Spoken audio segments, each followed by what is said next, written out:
চলে এসেছি সাভার নবীনগর স্মৃতিসৌধে। আজকে দেখাবো স্মৃতিসৌধের ভিতরে কি আছে। আমরা প্রত্যেকেই জানি যে স্মৃতিসৌধ উপর থেকে দেখতে এরকম, কিন্তু আসলে ভিতরে কি আছে এই জিনিসটা আমরা কেউ জানি না। আজকে আপনাদেরকে দেখাবো ভিতরে কি আছে।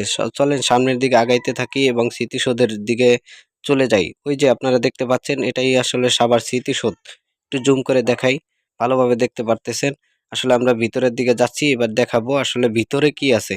উপর থেকে সব দেখা যায়, চারিদিকে ঘোরার অনেক জায়গা। এই যে ভিতরে ঢুকতেছি, দেখেন আস্তে আস্তে ভিতরে কি রয়েছে। এখানে অনেক মানুষজন ভিতরে আমার সাথে চলে যাচ্ছে, দেখতে আপনারা দেখতে পাচ্ছেন।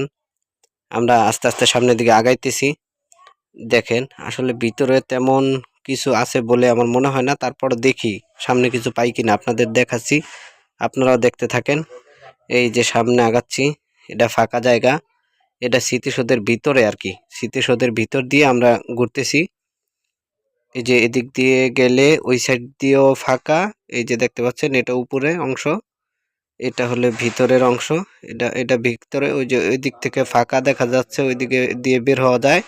আবার এই সাইড থেকেও যদি আমরা ঢুকি সামনের দিকে, তাহলে ওই একই জায়গা, এদিক থেকেও বের হওয়া যায় আর কি সামনের দিকে। ভিতরে একটু ঠান্ডা পরিবেশ, বাইরে একটু গরম, তাই ভিতরে এসে অনেক মানুষ আশ্রয় নিচ্ছে, ছবি তুলতেছে। আমি আজকে দেখাচ্ছি আপনাদেরকে, স্পষ্ট করে দেখাচ্ছি। দেখেন আপনারা আসলে স্মৃতিসৌধের ভিতরে অনেকেই জানতে চায় যে আসলে স্মৃতিসৌধের যে উপরে দাঁড়ানো স্তরটির ভিতরে আসলে কি আছে। ভিতরে আসলে কিছু নাই, ভিতরে একদম ফাঁকা জায়গা। এদিক থেকে শুধু মানে একদিক থেকে ঢুকলে আরেক দিক থেকে বের হওয়া যায়, ভিতরে কোনো ইয়া নাই। উপরে দেখতে পাচ্ছেন যে ওই আকাশ দেখা যাচ্ছে, এটা এরকম ফাঁকা।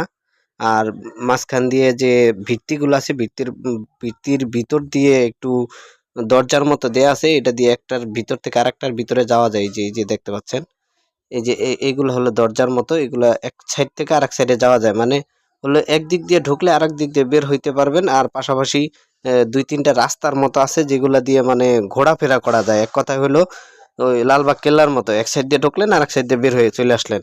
একদম ফাঁকা জায়গা। আল্লাহ হাফেজ।